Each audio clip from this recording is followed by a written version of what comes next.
Imagine you are texting a friend about a dinner party. You ask what they are bringing. Okay, I have the picture. They reply, I am bringing a few foods. I would immediately wonder what that means. 3 apples? 3 pizzas? It sounds like a math puzzle. Exactly. You do not know whether to cook more dinner or just wait. Hello everyone. Welcome back to Everyday English Learning. Real English for your everyday life. Hello, I'm Jake. And I'm Lily. Today, we are putting this grammar in context. We are talking about those tiny measuring words. Much, many, some, any, a few. Books call them quantifiers, but in real life, they are the difference between having enough supplies and panicking before an event. They feel so simple on paper, but when you are speaking quickly under pressure, it is very easy to mix them up. And a small mix-up completely changes the picture in the other person's mind. Today, our goal is using quantifiers without confusion. Because no one wants to accidentally order 50 coffees for a meeting of 5 people. That is a very real fear. We will show you how to use them clearly. You do not need to memorize a grammar chart right now. Just follow the conversation. The patterns will start to feel natural as we go. We will also save time for meaning moments later, so you can practice the exact phrases. So, where do people usually make the first mistake? Is it countable versus uncountable things? Yes, the countable and uncountable rule is exactly where textbooks start. Water is uncountable, but bottles of water are countable. It feels like a very long list to memorize. That is the common assumption. Many people believe they just need to memorize which nouns belong in which category. But when you are speaking to a real person, you do not have time to search your mental dictionary. Right. If a coworker asks if there is enough paper for the printer, you cannot pause for 5 seconds to classify the word paper. Exactly. The pressure makes you panic. You just want to say there is a large amount, so you might guess and say, we have many papers. And suddenly, the other person thinks you are holding 20 academic essays, not a stack of blank printer paper. That is a very real trap. You know the vocabulary, but the wrong measuring word completely changes the physical image. This happens to many English learners. The root cause is not bad vocabulary. The problem is trying to process a grammar chart while maintaining eye contact. It is impossible. So, if memorizing categories is too slow for real life, what is the better strategy? You stop thinking about the noun and you start thinking about the real-world situation. Are you worried you will run out of something, or are you relaxed? Run out means you use all of your supply and have 0 left. Yes. If I am hosting that dinner party and I am worried I will run out of drinks, my feeling is anxious. So you might ask, do you have any drinks? Exactly. And if you want me to feel relaxed, you might reply, I have plenty of drinks. Plenty of is a great phrase.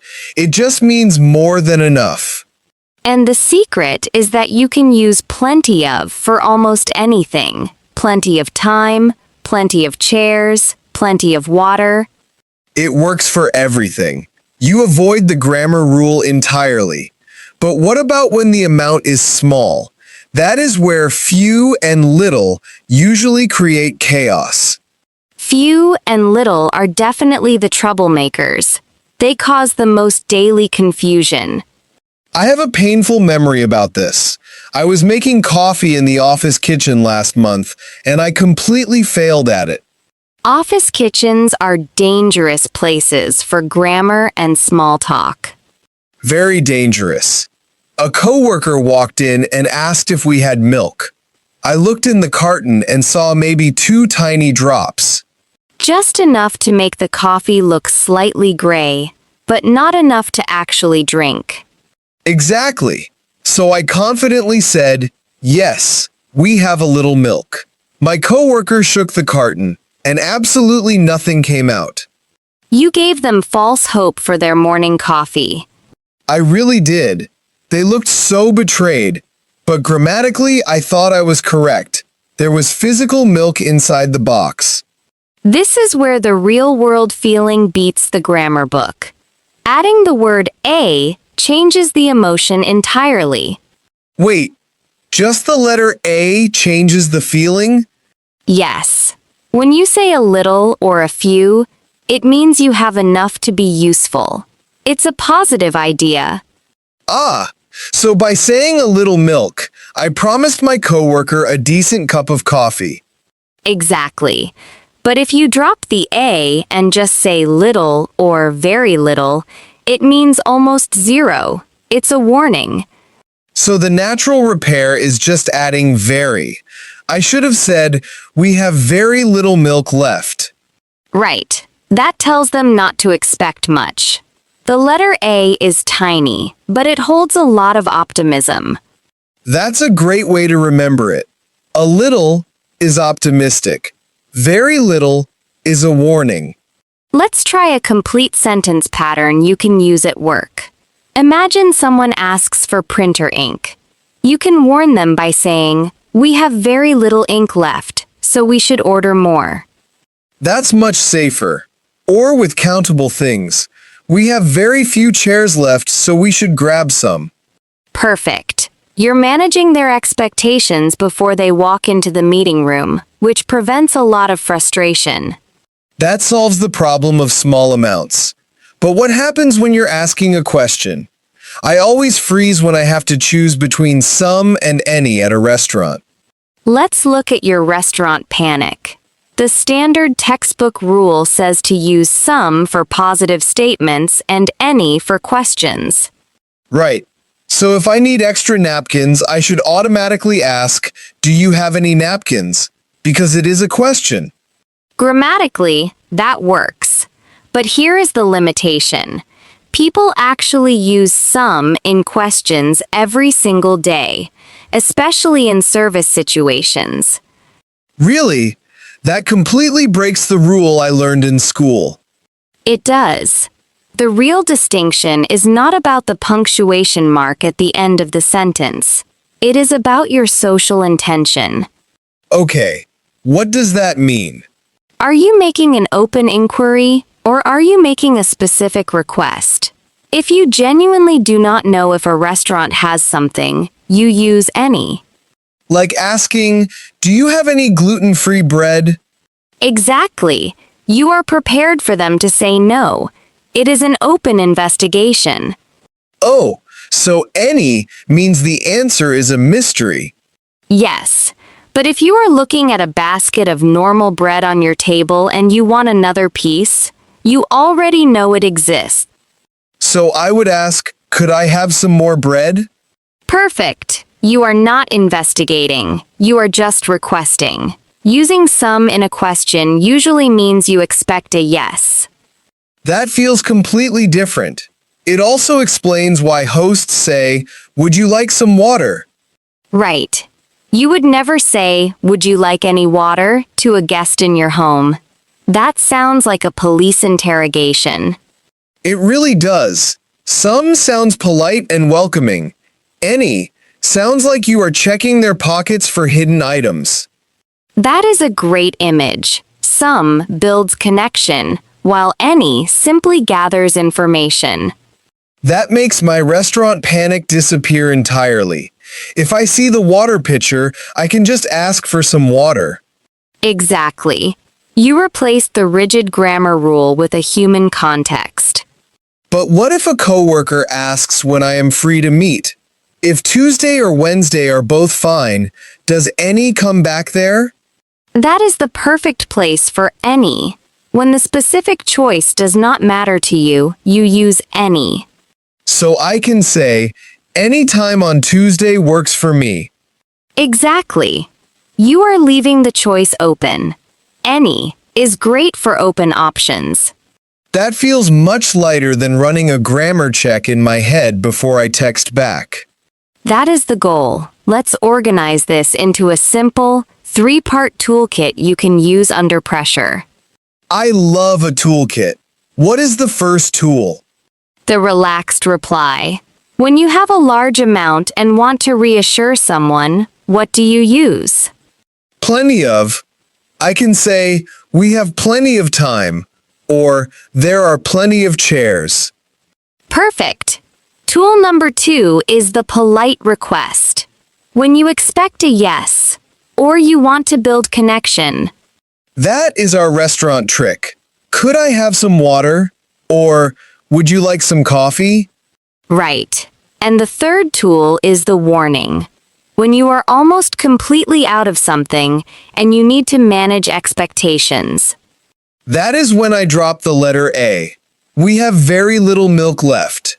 Exactly. Now let's test it with a harder situation. Your manager asks, "Do you have any questions about the new project?" If I say, I have a few questions, that means I am ready to talk right now. It is optimistic. Yes.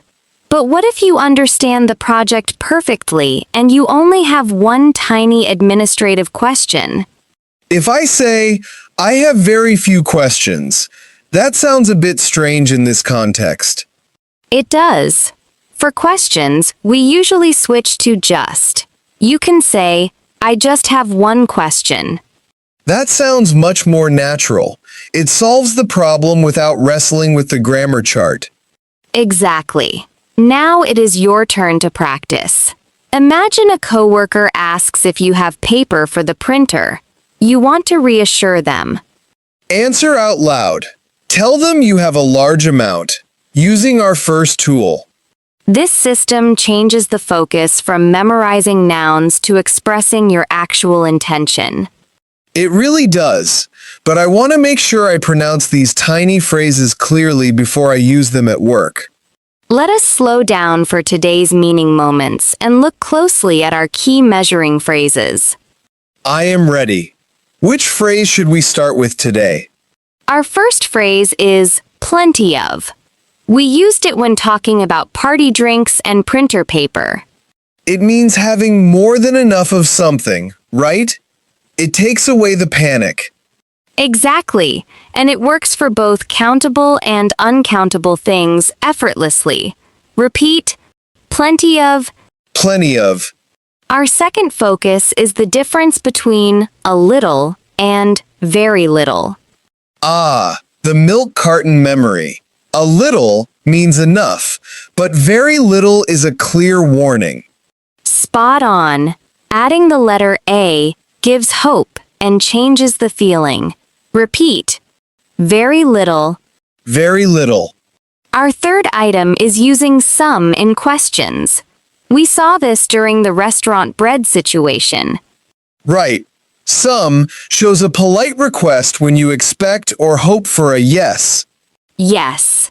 It builds warmth and connection instead of sounding like an investigation. Repeat. Could I have some water? Could I have some water? Now let us move to Say It Better, where we upgrade basic sentences into natural English. I love this section. What is our first basic sentence today?